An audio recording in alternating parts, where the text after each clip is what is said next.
देखिए, the Indian evidence act 1872 चल रहा था, यानी कि भारतीय साक्ष्य अधिनियम 1872। कुछ सामान्य बातें बताई गई थी और क्वेश्चन भी आप जाकर साल पेपर में देखते रहिए। इन सामान्य बातों से भी काफी क्वेश्चन बना है। अध्याय और भाग भी सबसे बड़ा छोटा याद रखना है। इसके बाद आपका संशोधन हम बता चुके थे। 146 भी काफ़ी महत्वपूर्ण था। हमने बताया कि 2002 में जोड़ी गई, 2013 में प्रतिस्थापित की गई और 2018 में संशोधित की गई। 2018 का संशोधन भी पूछ सकता है कब से लागू हुआ, तो 21 अप्रैल 2018 ये पूछ सकता है। इसके बाद आपका आ जाइए, आपका प्रियम्बल देखा जाए तब अन्य कुछ देखा जाए। देखिए, जहाँ तक आपका साक्ष्य अन्य प्रियम्बल या प्रस्तावना या उद्देशिका की बात है, किसी भी कानून में इस सामान्यतः एक प्रियम्बल दिया जाता है। प्रियम्बल आपका प्रियम्बल का मतलब या अर्थ क्या होता है, तो प्रियम्बल उन लक्ष्यों को, उन ध्येयों को या उस एम को या उस उद्देश्य को बताता है जिस उद्देश्य की पूर्ति के लिए कोई कानून बनाया जाता है। अतः प्रियम्बल को उस कानून की कुंजी या की कहा जाता है। और बिहार एपीओ में भी ये पूछा गया था संविधान में कि संविधान की कुंजी कौन है, तो जो उद्देशिका है वह संविधान की क्या है, कुंजी। बिहार में पूछा भी गया था। यूपी में जहाँ तक बात है एविडेंस की, आपका प्रियम्बल में क्या क्या बातें हैं ये भी पूछी गई हैं। कौन सा क्रम सही है ये एक बार पूछा गया है। तो पहला आपका उद्देशिका में देखिए, साक्ष्य से संबंधित विधि का पहला है समेकन करना, दूसरा है परिभाषित करना, तीसरा संशोधित करना। यानी कि क्रम याद करके जाइएगा कि कौन सा क्रम सही है, तो आपका दे देगा, कह सकते हैं पहला समेकन, दूसरा दे देगा परिभाषित और तीसरा संशोधित करना। यही जो सीरियल नंबर है सही है, यही क्रम सही है। जो क्रम पूछा जाता है ज़्यादातर वह भारत के संविधान की उद्देशिका से पूछा जाता है कि कौन सा क्रम सही है। तो 5 आपका स्वतंत्रता दी गई है, तीन माने समता दो दी गई आपका स्वतंत्रता का, जो आपका कह सकते हैं कि शुरुआती दौर में जो बातें दी गई है, कितने प्रकार की समता है, तमाम ये चीज़ें पूछी जाती हैं। स्वतंत्रता कितने प्रकार की है ये भी पूछा जाता है। और शुरू उद्देशिका में जरूर याद रखिएगा क्रम से। और यहाँ भी क्रम से याद रखना, प्रियम्बल में पहला समेकन है, दूसरा परिभाषा है और तीसरा संशोधन पूछा जा चुका है यूपी में। रिपीट करे तो गलत न हो। अब एक एक शब्दों को एक एक लाइन बताना है। समेकन का मतलब एकत्र करना, एकत्र करना का मतलब कंसोलिडेट करना। आपका समेकन जैसे कि इस समय आपका मान लीजिए ठंडी बढ़ी है, तो ऐसी दशा में लकड़ियों को बटोरा जा रहा है और एक जगह बटोर कर जलाया जा रहा है, वो भी समेकन हुआ। पत्तों को बटोर दीजिए, वो भी समेकन हुआ। तो आपका और कानून को बटोर दीजिए, वो भी समेकन हुआ। तो समेकन में 4-5 एंगल से आपको पढ़ना है। एक क्वेश्चन मैं बता दूं, निश्चित रूप से मैं जो कोरिलेट करूंगा एक क्वेश्चन आपका मिलेगा। पिछली बार कौन क्वेश्चन आया था इसमें वो भी मैं बताऊंगा, लेकिन पहले समेकन का मतलब समझिए होता क्या है। यानी कि उस विषय से संबंधित जो बिखरे हुए नियम हैं उनको एक जगह एकत्र किया जाता है। तो अगर ऐसा है तब उस कानून में समेकन लिखा रहता है। यानी कि जो बिखरे हुए नियम हैं साक्ष्य से संबंधित, सामान्यतः उनको इस कानून में एक जगह क्या कर दिया गया है, एकत्रित। तो हम कहेंगे कि ये कानून साक्ष्य विधि का क्या करता है, समेकन। जैसे कि आप चकबंदी अधिनियम पढ़ेंगे, कंसोलिडेशन एक्ट पढ़ेंगे, तो जो किसानों के बिखरे हुए खेत हैं उसको एक जगह क्या किया जाता है, एकत्रित। तो ये चकबंदी हो गई, यानी कि विभिन्न खेतों को एक जगह एकत्र कर दीजिए, वो भी कंसोलिडेशन हुआ। इसके बाद आपका वादियों का कंसोलिडेशन, तो सीपीसी जरूर याद रखिएगा, आदेश 1 नियम 1। प्रतिवादियों का कंसोलिडेशन माने एक जगह एकत्रीकरण, आदेश 1 नियम 2 नहीं 3। इसके बाद वाद हेतुकों का समेकन पूछे तो आदेश 2 का नियम कौन बताया गया था, 3 बताया गया था। इसके बाद आपका ये तो 3 नियम याद रखना है सीपीसी का। इसके बाद आपका जो पिछली बार क्वेश्चन आया था वह आपका टीपीए में आया था 2018 में। तो मोचनों का समेकन पूछे तो टीपीए की धारा 61 मारना है। पुरोबंध या विक्रय का समेकन पूछे तो 67A, यानी कि धारा 61 और 67A टीपीए में डॉक्ट्रिन ऑफ कंसोलिडेशन का सिद्धांत समाहित है। 61 पिछली बार जे में पूछा गया था, हो सकता है कि 67A आ जाए, लेकिन दोनों याद रखना है, दोनों आए तो दोनों मारिए कि एकत्रीकरण का सिद्धांत कहाँ समाहित है, तो आपका 61 में भी और टीपीए की धारा 67A में भी। एक क्वेश्चन बनने का मैं बता दूं आपका चांस रहता है। इसी प्रकार आरोपों का संयोजन सीआरपीसी में पूछा जाता है, तो धारा 220 नहीं 219, 220, 221, 223 ये याद रखना है। कई आरोप एक साथ लगाकर क्या कर लिया जाए, विचार। इसके बाद फिर जो क्वेश्चन बनता है आपका वह 210 सीआरपीसी में बनता है, और वह आपका बनता है कि अगर एक ही मामला था, इधर पुलिस एफआईआर करके विवेचना कर रही है, उधर मजिस्ट्रेट परिवाद पर कार्यवाही, तो दोनों मामलों का समेकन कर दिया जाएगा और पुलिस रिपोर्ट पर मामला चलेगा। परिवाद पर नहीं, किस पर, किस पर माना जाएगा कि संज्ञान लिया गया था, पुलिस रिपोर्ट। सेम उस प्रकार समेकन का मतलब एविडेंस में हमने बताया कि साक्ष्य से संबंधित जो बिखरे हुए नियम हैं इस कानून में क्या किए गए हैं, एकत्र। परिभाषा करना मतलब कि डिफाइन करना, कुछ शब्दों को निर्वचित किया गया है धारा 3 में। और संशोधन करना का मतलब कि 1872 के पहले जो साक्ष्य के नियम थे उसमें कुछ क्या लाया गया, बदलाव। इसके बाद आइए जो क्वेश्चन बनता है प्रियम्बल के बाद आपका हम देखते हैं जो क्वेश्चन आपका बनता है कि कौन एविडेंस माना जाएगा और कौन एविडेंस नहीं माना जाएगा, यानी कि किसे साक्ष्य माना जाए और किसे साक्ष्य न माना जाए। इस विषय पर हमें लगता है कि एक या दो क्वेश्चन आपका बनता है, और लिखना चाहें तो लिख सकते हैं।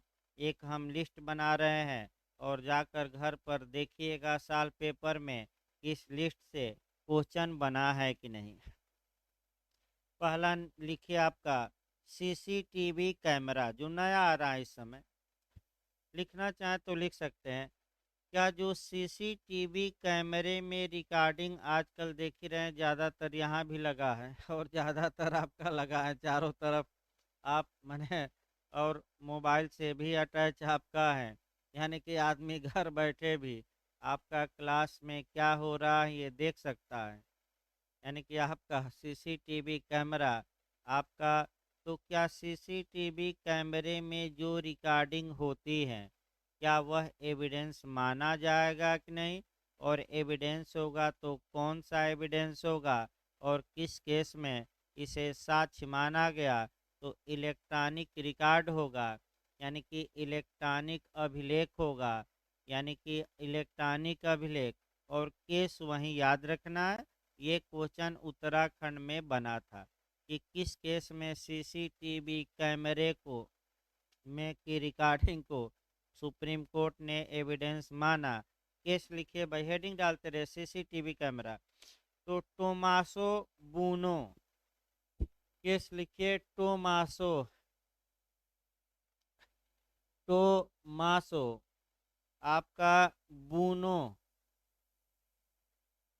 टोमासो बूनो बनाम उत्तर प्रदेश राज्य, टोमासो बूनो बनाम स्टेट ऑफ यूपी, एआईआर माने all India reporter 2015 2015 supreme court.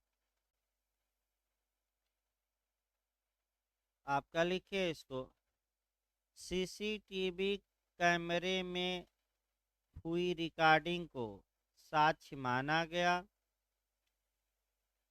CCTV कैमरे में हुई रिकॉर्डिंग को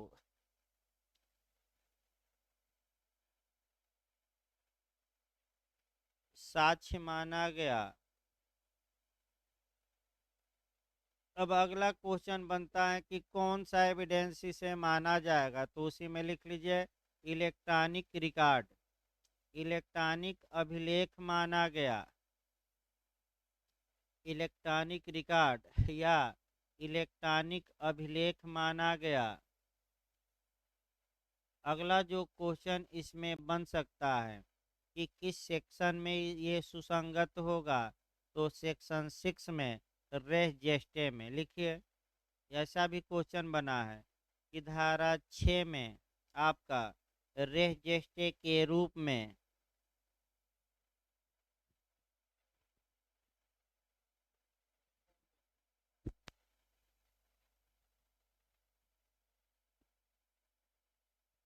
आपका याद रखिए सेक्शन 6 में रेलेवेंट होगा। ये रट कर जाइए, हो सकता है रिपीट कर दे, क्योंकि ये क्वेश्चन आपका उत्तराखंड में बना था। अब दूसरा ये हेडिंग डालिए टेप रिकॉर्डर। ये तो हमें लगता है कि इस पर हर हाल में क्वेश्चन बनता है। टेप रिकॉर्डर, पहला जो क्वेश्चन आपका बनता है कि जो टेप रिकॉर्डर होता है आपका, वह कौन सा साक्ष्य होता है, पहला क्वेश्चन ये बना है। तो टेप रिकॉर्डर जो होता है वह इलेक्ट्रॉनिक अभिलेख होता है और ये डॉक्यूमेंट्री एविडेंस में आता है। मौखिक न मार दीजिएगा, लिखिए टेप रिकॉर्डर, पहला क्वेश्चन कौन सा साक्ष्य होता है पूछा गया है, इलेक्ट्रॉनिक रिकॉर्ड, इलेक्ट्रॉनिक अभिलेख में आता है। और ये जो इलेक्ट्रॉनिक अभिलेख है ये किस साक्ष्य में आएगा, मौखिक की दस्तावेजी यानी कि ओरल की डॉक्यूमेंट्री। तो डॉक्यूमेंट्री लिखिए उसको, यह दस्तावेजी साक्ष्य है। देखिए आपका क्वेश्चन इस पर क्या बना है। क्वेश्चन आपका ये बना है कि टेप में रिकॉर्ड की गई बातें किस सेक्शन में रेलेवेंट होती है, किस सेक्शन में सुसंगत होती हैं। तो दो ऑप्शन आपका आएगा। अगर आपका दे कि धारा 6 में, धारा 11 में, 12 में इनमें से कोई नहीं, तो एक धारा का ग्रुप दे तो सेक्शन 6 मारिए। लिखिए धारा 6। तो इलेक्ट्रॉनिक अभिलेख की ग्राह्यता है ना, ग्राह्यता की शर्त, ग्राह्यता है ना, इलेक्ट्रॉनिक अभिलेख कहाँ है। कब इलेक्ट्रॉनिक रिकॉर्ड एडमिट किया जाएगा, कब इलेक्ट्रॉनिक रिकॉर्ड ग्राह्य किया जाएगा, ये 65B में है। और एक क्वेश्चन और याद रखिए, इतना ही नहीं पढ़ना है, ग्राह्यता की शर्तें किस में दी गई है, क्लाज वाइज क्वेश्चन बना है 2 में। भाई ऐसे नहीं, आपका अंदर तक जाना पड़ेगा, ये नहीं कि 65B केवल पढ़ लीजिए। 65B जो है आपका उसका क्लास 2 तक में पूछा गया है झारखंड में कि इलेक्ट्रॉनिक अभिलेख की ग्राह्यता की शर्तें। तो अभी छोड़ दीजिए, वो नहीं पढ़ाना है, वो आगे चलेगा एविडेंस तो पढ़ाया जाएगा, वहाँ लिखवाया जाएगा। देखिए नए लोगों को बता दिया जाए, अभी आपका मैं बता दूं, एविडेंस एक्ट की धारा शुरू नहीं हुई, अभी सामान्य बातें चल रही हैं। और इन सामान्य बातों से ही हमें लगता है कि 4-5 क्वेश्चन आपको मिल जाना चाहिए। 15 में 4 से 5 क्वेश्चन जाके कम से कम आज सॉल्व देखिए, जो आज लिखवाया जाए बहुत ज़्यादा पूछा जाता है आपका। तो इलेक्ट हाँ, दूसरा क्वेश्चन इसमें आया कि टेप रिकॉर्डर आपका अगर पूछ ले किन धाराओं में सुसंगत हैं, 6 भी दे दे, 7 भी दे दे, 8 भी दे दे, उपर्युक्त सभी दे दे, तो आपका 6, 7, 8 तीनों मारना है। ऐसी कंडीशन में तीनों मारना है। लिखिए, यह धारा 6, 7 और 8 तीनों में सुसंगत हैं। देखिए अब कैसे आता है ये आपको देखना पड़ेगा। क्वेश्चन का मॉडल 6 आए, केवल एक चुनना हो तो फिर सतर्क रहिए, 6 चुनिएगा। उपर्युक्त सभी आ जाए 6, 7, 8, तो उपर्युक्त सभी मारिए। इसके बाद जो क्वेश्चन आपका इसमें पूछा जाता है, केस पूछा जाता है, और वह जो केस है leading case, R. M. Malkani बनाम महाराष्ट्र राज्य। ये पिछली बार यूपी में भी बना, उत्तराखंड में भी बना था, मॉडल भले थोड़ा अलग था। R. M. मलकानी बनाम state of Maharashtra, R. M. Malkani बनाम महाराष्ट्र राज्य। इसमें जो क्वेश्चन AIR 1973 सुप्रीम कोर्ट, देखिए इसमें आपका मैंने यही क्वेश्चन देखिए आपका कैसे बना है क्वेश्चन का मॉडल। पहला क्वेश्चन जो आपका मैंने उत्तराखंड यूपी में 2 मॉडल से इसी केस पर बना है, अभी पिछली बार ही बना था। उत्तराखंड में ये बना कि मैंने मलकानी का केस किससे संबंधित है, तो टेप रिकॉर्डर से पहला क्वेश्चन बना। फिर मलका रेस जेस्टे से कौन सा केस संबंधित है, मलकानी। तीसरा, टेप रिकॉर्डर को किस केस में सुसंगत माना गया, मलकानी। 3 मॉडल हमने बनाया। टेप रिकॉर्डर किस धारा में सुसंगत होगा, 6। मलकानी का आवाज किस धारा से रिलेटेड है, 6 आपका। और मलका आपका ये रेह जेस्टे भी पूछे मलकानी में आ जाए, एक ही समव्यवहार का भाग, तब भी धारा 6 मारनी है। तो मलकानी का बाद 2 एंगलों से 2 राज्यों में पूछा गया है। आपका दूसरा केस लिखिए, रामा रेड्डी बनाम बीबी गिरी। रामा, ये टेप रिकॉर्डर पर ही चल रहा है। रामा रेड्डी बनाम बीबी गिरी, बीबी गिरी है आपका दूसरा। अब यहाँ जो आपका क्वेश्चन बनता है कि ये केस किससे रिलेटेड हैं, तो आपका जवाब रहेगा यह जो केस है ये भी आपका किससे रिलेटेड हैं, टेप रिकॉर्डर से। तो अब समस्या ये आती है कि अगर टेप रिकॉर्डर को एविडेंस में प्रस्तुत किया जाता है या सीसीटीवी कैमरे को भी प्रस्तुत किया जाता है, तो कब न्यायालय उसे स्वीकार करेगा, तो 4 बातें कोर्ट में साबित करनी पड़ेंगी, तब टेप रिकॉर्डर स्वीकार किया जाएगा। पहली बात यह है कि उस समय बातचीत उस समय रिकॉर्ड की गई हो जब बातचीत हो रही हो, वो आवाज़ पहचानने योग्य हो। तीसरा, आवाज़ से छेड़छाड़ न किया गया हो, और जो भी बातें हो रही हैं वो घटना से सुसंगत हो कि विसंगत हो, सुसंगत। सबसे महत्वपूर्ण ये होता है कि आवाज़ की पहचान करना क्योंकि ये हो सकता है कि कोई बहरूपिया या रंगा सियार हो जाए और रंगा सियार बनकर दूसरे की आवाज़ निकालकर और धमकी दे या एक्सटॉर्शन करे या उद्यापन करे या कोई अपराध करे। तो इसलिए ये ज़रूरी है कि वॉइस सैंपल लिया जाए और लैब में उसकी क्या की जाए, जांच। जैसे कि हमारे नेताजी थे, अब तो नहीं रहे, तो इनकी भी आवाज़ ली गई थी और अब तक जांच ही चल रही है, और आपका स्वर्ग सिधार गए इनके। तो अमिताभ ठाकुर IPS थे, इन्होंने उनको धमकाया था तो वो टेप कर लिया था अपने मोबाइल में, और अंत में ये हुआ कि मुलायम जी की आवाज़ ली जाए, और जो मोबाइल में टेपिंग हुई है मुलायम जी की ही आवाज़ है कि दूसरे की है, इसकी जांच की जाए। तो जांच चलती रही भाई। वो अब तो वो अलग बात है। दूसरा देखिए आपका, ये तो टेप रिकॉर्डर का रहा। इसके बाद जो क्वेश्चन आपका बनता है, पिछली बार बना था, अनुचित साधनों द्वारा प्राप्त साक्ष्य। हेडिंग डालिए, अनुचित साधनों द्वारा प्राप्त साक्ष्य। अनुचित साधनों द्वारा का मतलब ये हुआ कि अगर कोई एविडेंस पाया गया है और गलत तरीके से पाया गया है, अर्थात सीआरपीसी का वायलेशन करके पाया गया है, तो ऐसी कंडीशन में वह सुसंगत होगा कि विसंगत होगा, यानी कि क्या वह साक्ष्य में प्रस्तुत किया जा सकता है कि नहीं। तो किया जा सकता है कि नहीं। केवल यही नहीं कि किया जा सकता है, केस भी पूछा गया है कि किस केस में कहा गया कि अनुचित साधनों द्वारा प्राप्त साक्ष्य। अब चार ऑप्शन देगा, सुसंगत होगा, विसंगत होगा, ग्राह्य होगा, इनमें से कोई नहीं। तो क्या होगा, सुसंगत। भले पुलिस ने सीआरपीसी का वायलेशन करके ही क्यों न एविडेंस पाया हो।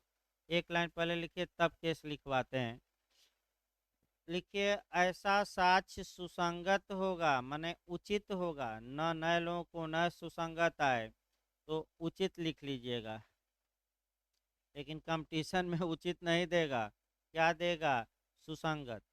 ऐसा साक्ष्य सुसंगत होगा। केस आप जरूर याद रखिएगा, आपका केस पूछा गया है पिछली बार। एक केस पूछा गया था, वहीं पुष्पा देवी राम जतिया बनाम ML बाधवा का पूछा जा चुका है। लिखिए, पुष्पा देवी राम जतिया, पुष्पा देवी राम जतिया बनाम ML बाधवा।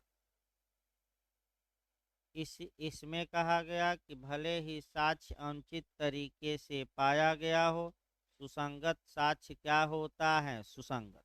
एक और केस लिखिए आपका, बारेंद्र कुमार घोष बनाम इम्परर। दूसरा केस लिखिए, बारेंद्र कुमार घोष वर्सेज इम्परर। ये आपका प्रीवी काउंसिल का केस है, 1923 का है कि 4 का है, देखना पड़ेगा। लिखिए 1923 या 24 का है, अब याद नहीं आ रहा है, उसको छोड़ दीजिए। 24 हो सकता है, हल्का सा एक दो सन छोड़ दीजिए, इसको सन ना लिखिए, कोई मतलब। जस्टिस का नाम लिखिए, पूछा गया है जस्टिस लॉर्ड सुमनर या समनर। 23 का ही है शायद हमारे हिसाब से, लिखिए सन छोड़ दीजिए। जस्टिस लॉर्ड समनर या सुमनर। देखिए आपका इसका उपनाम भी है, आपका अलीपुर षड्यंत्र केस इसका उपनाम है। उपनाम जो इस केस का है, अलीपुर कॉन्स्परेंसी केस, अलीपुर षड्यंत्र केस, साजिश केस, उसको उपनाम लिख लीजिए थोड़ा, अलीपुर षड्यंत्र केस। दूसरा उपनाम है पोस्ट ऑफिस लूट कांड, पोस्ट ऑफिस लूट कांड। BHU LLM में भी यहाँ से क्वेश्चन बना था, और क्वेश्चन आपका ये बना था कि किस केस में ये कहा गया कि जो व्यक्ति मात्र खड़े रहते हैं, अपनी बारी की प्रतीक्षा करते हैं, वे भी अपराध में बराबर के हिस्सेदार होंगे, शामिल होंगे। तो ये लॉर्ड समनर ने ही कहा था, और किस केस में, बारेंद्र कुमार घोष। याद रखिए, BHU LLM में भी आया था आपका। इसमें आपका ये धारा 34 पर केस है, आपका IPC की धारा 34 पर। इस केस में भी वही बात की गई कि भले ही CRPC का अतिक्रमण करके पुलिस ने एविडेंस जुटाया हो लेकिन वह एविडेंस क्या होगा, सुसंगत। तो दो भाई जो यूपी में पूछा गया है पिछली बार, वो आपका जो पहला केस है राम जतिया का, जरूर याद रखिए। अगला ये देखा जाए आपका फिर क्वेश्चन कि हेडिंग डाल लीजिए अगला, दूसरे अपराधों के अन्वेषण में प्राप्त साक्ष्य। दूसरे अपराधों के अन्वेषण में प्राप्त साक्ष्य सुसंगत होगा कि विसंगत, ये भी क्वेश्चन आपका यूपी में आ चुका है। दूसरे अपराधों के अन्वेषण में अभिप्राप्त साक्ष्य, यानी कि एक अपराध का पुलिस अन्वेषण कर रही है, उसी दौरान किसी अन्य अपराध का एविडेंस प्राप्त हो जाता है, तो क्या वह अन्य अपराध के मामले में साक्ष्य में प्रस्तुत किया जा सकता है कि नहीं, किया जा सकता है। एक लाइन लिखिए सुसंगत होगा। और केस जरूर याद रखिए, रोनी का केस है, पूछा जा चुका है केस ये। सुसंगत और ग्राह्य होगा, एक लाइन पहले लिखना है। केस लिख लीजिए, रोनी बनाम स्टेट ऑफ महाराष्ट्र। रोनी, रोनी, रोनी है भाई, रोनी वर्सेज स्टेट ऑफ महाराष्ट्र। अगला ये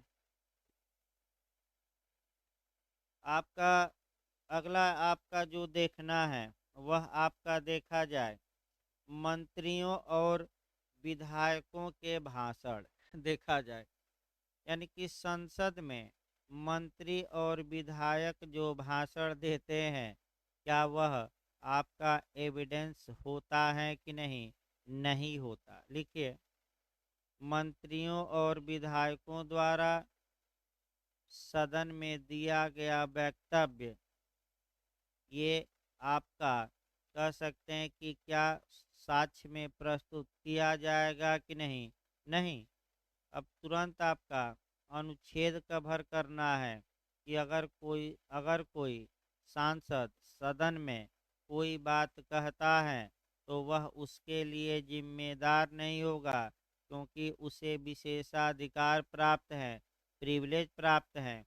और अगर कोई विधायक राज्य विधान मंडल में ये बातें कहता है, वो भी जिम्मेदार नहीं होगा, ये प्रिविलेज हैं इनको।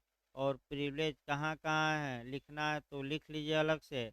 संसद और उसके सदस्यों को विशेषाधिकार, संविधान के अनुच्छेद 105 में, यूएनओ में भी यही अनुच्छेद है। फिर याद रखे रहेगा, मैं बताया था संयुक्त राष्ट्र संघ में भी कौन सा अनुच्छेद है विशेषाधिकार का, 105। और यहाँ भी संसद को कौन है सदस्यों को, 105। राज्य विधानमंडल लिखिए 194, 194। जो राज्य विधानमंडल के सदस्यों को जो प्रिविलेज प्राप्त है वह किस अनुच्छेद में है संविधान के, 194।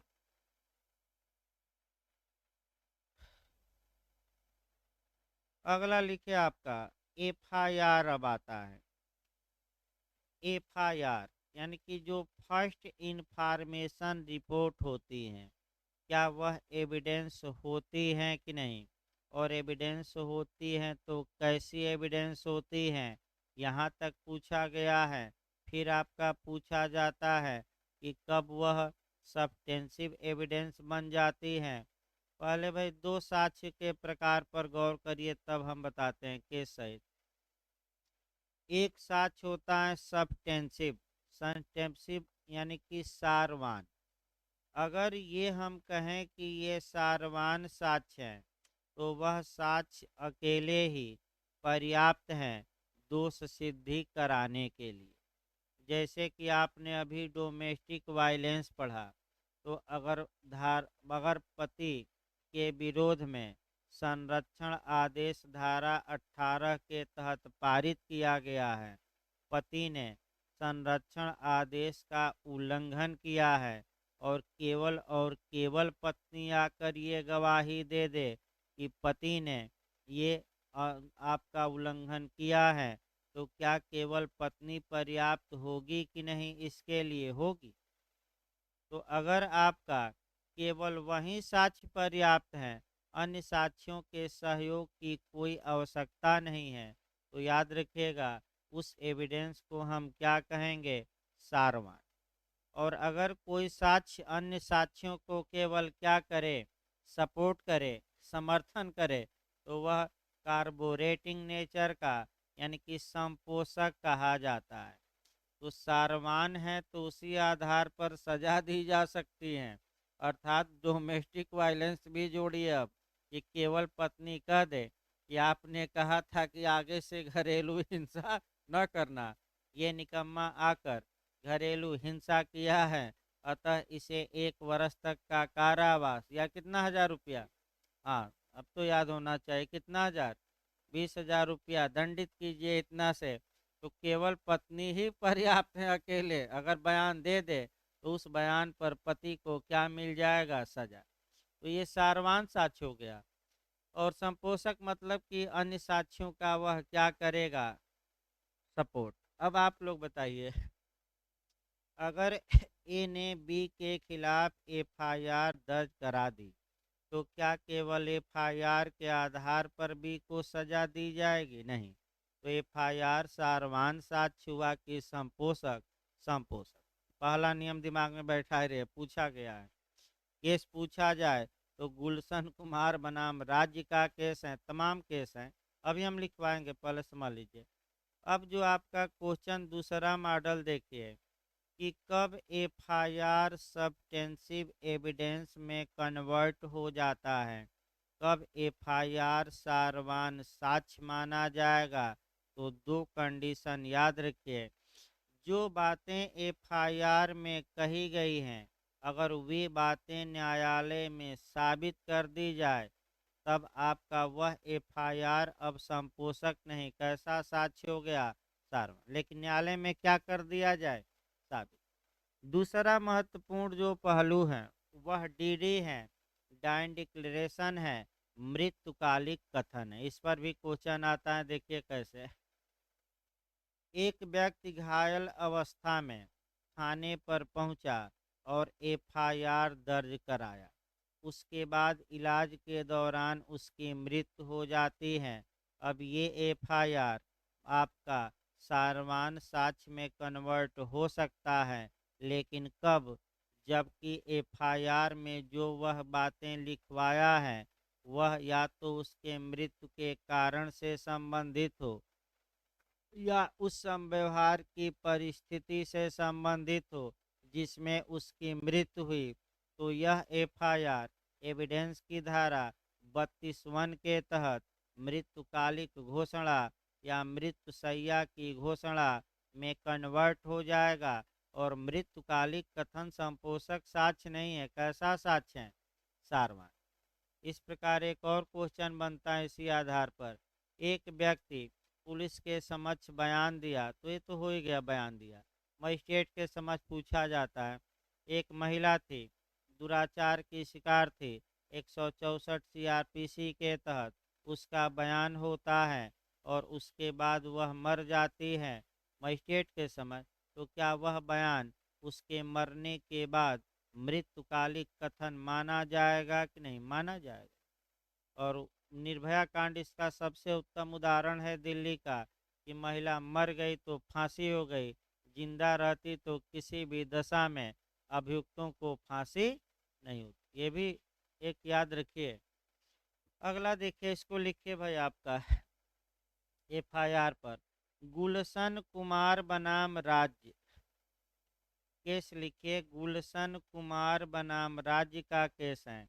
इसमें लिखे एफआईआर एक संपोषक साक्ष्य होता है। सामान्यतः एफआईआर कैसा साक्ष्य होता है, कार्बोरेटिंग नेचर का, यानी कि आपका संपोषक। अगला ये आपका जो पूछा जाता है, कह सकते हैं वीडियो कॉन्फ्रेंसिंग देखा जाए।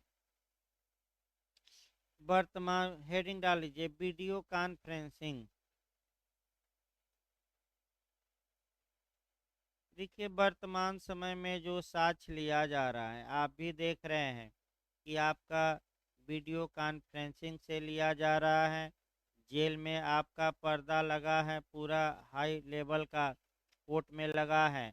जज साहब यहीं बैठे बैठे और जेल में कैदी पेश हो रहा है, पर्दे पर दिखाई दे रहा है और साक्ष्य भी ले ले रहे हैं और वहीं से आपका रिमांड भी भेज दे रहे हैं, माने न्याय का भी रक्षा। ऐसी कंडीशन में क्या ये जो वीडियो कॉन्फ्रेंसिंग से साक्ष्य लिया जाता है, क्या ये सुसंगत होगा कि विसंगत, इस बारे में चुनौती दी गई तो ये सुसंगत होगा। अब तो कई जगह जोड़ दिया गया है। लिखिए केस, स्टेट ऑफ महाराष्ट्र बनाम डॉक्टर प्रफुल्ल, पूछा जा चुका है ये केस, अंडरलाइन कर लीजिएगा। स्टेट ऑफ महाराष्ट्र बनाम डॉक्टर प्रफुल्ल का केस है।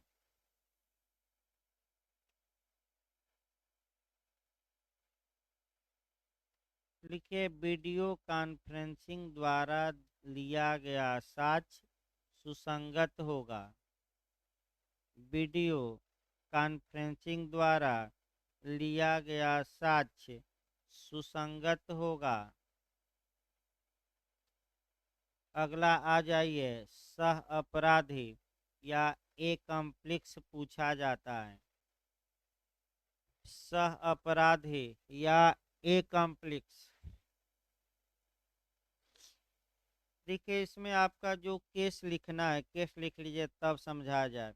भुवनी साहू, भुवनी साहू का केस या भुवानी साहू, भुवनी साहू का केस है। इस केस में सह अपराधी के साक्ष्य को साक्ष्य माना गया। कौन सा केस है? भुवनी साहू। ये भी केस पूछा जाता है। भुवनी साहू का केस किससे संबंधित है? पूछा गया था क्या एपीओ में? हाँ हाँ, प्री में भाई काफी पूछा जाता है, सह अपराधी से रिलेटेड है। देखिए सह अपराधी कौन होता है, थोड़ा समझने का प्रयास करिए। जब दो या दो से अधिक व्यक्ति किसी अपराध में अपराध करने के इरादे से सम्मिलित होते हैं, चाहे मुख्य अपराधकर्ता के रूप में या सहायक अपराधकर्ता के रूप में, लेकिन उनका इंटेंशन होता है अपराध करने का या उसमें सहायता देने का, तो उन्हें आपस में सह अपराधी या अपराध में साझीदार, अपराध में पार्टनर या अपराध में भागीदार कहा जाता है। ए कॉम्प्लेक्स, इसका उल्लेख एविडेंस की धारा 133 में है कि सह अपराधी सक्षम साक्षी होगा और केवल सह अपराधी के साक्ष्य के आधार पर अगर दूसरे सह अपराधियों को सजा दी गई तो ये सजा अवैध नहीं होगी। अर्थात सह अपराधी का साक्ष्य सारवान हुआ कि संपोषक? सारवान, लिखिए उसको। इसका साक्ष्य सारवान होता है।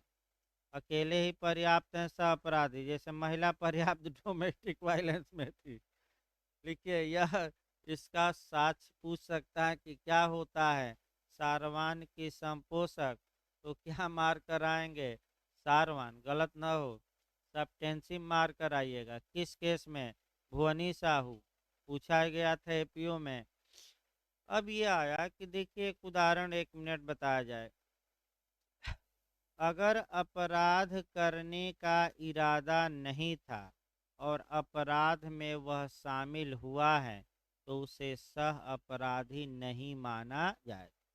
जैसे कि अगर दरोगा जी के पास एक आदमी एफआईआर दर्ज करवाने गया, दरोगा जी ने कहा कि 5,000 रुपल्ली लाओ तब एफआईआर दर्ज होगा, तब तक वह एंटी करप्शन ब्यूरो को दे दिया क्या सूचना, एंटी करप्शन ब्यूरो ने नोट दिया आपका रंग लगाकर, कहा कि दरोगा जी को देना, और हम रंगे हाथों क्या करेंगे, पकड़ लेंगे, जैसे पानी में हाथ डालेंगे क्या हो जाएगा? हाथ लाल लाल, यानी कि आपका रेड हो जाएगा। तो गया दरोगा जी को दिया, तब तक आई एंटी करप्शन वाले दरोगा जी घूस लेते, रंगों हाथ क्या कर लिए गए, तुरंत पानी में डलवाया जाता है। अब तो वीडियो रिकॉर्डिंग भी होती है ताकि भाई आपका कोई मने बाद में मुकरे ना।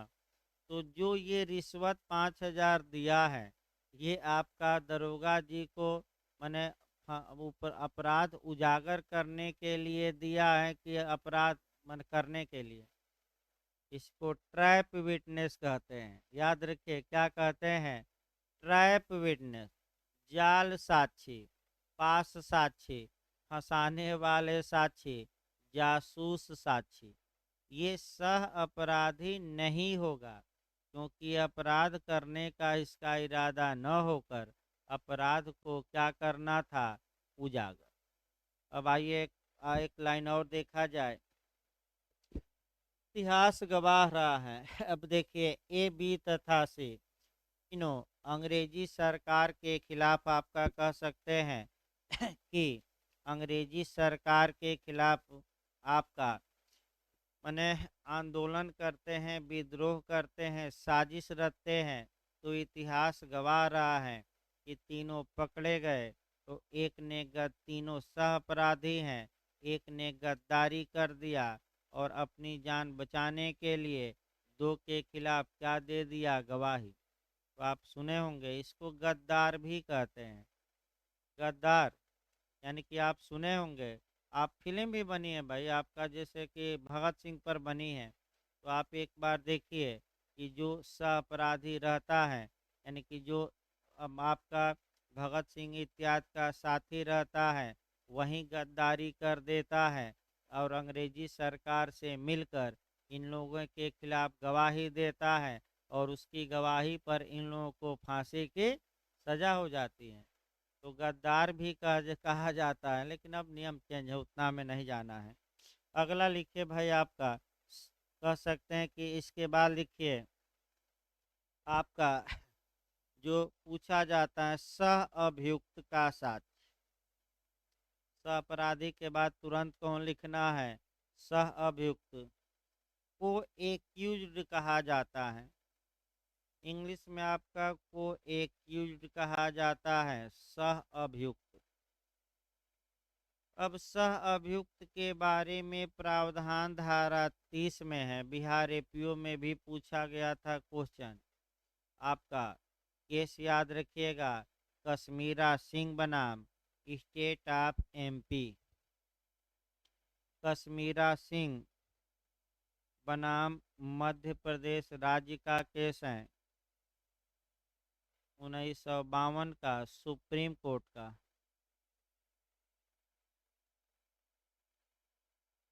लिख लीजिए तब समझा जाए। सह अभियुक्त का साक्ष्य साक्ष्य नहीं होता, लेकिन न्यायालय इसे विचार में ले सकेगा। यही मारिएगा, विचार लिखिए, सह अभियुक्त का साक्ष्य साक्ष्य नहीं होता, लेकिन न्यायालय इसे विचार में ले सकेगा। ये धारा लिखना तो लिख सकते हैं आपका, धारा 30 लिख सकते हैं, यानी कि कौन सी धारा में आएगा, आपका 30 में।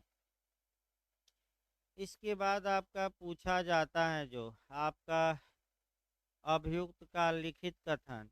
तो अगर अभियुक्त ने कोई लिखित कथन दिया है तो क्या वह एविडेंस होता है कि नहीं, नहीं होता। लिखिए एक लाइन अलग से, अभियुक्त का लिखित कथन साक्ष्य नहीं माना जाता।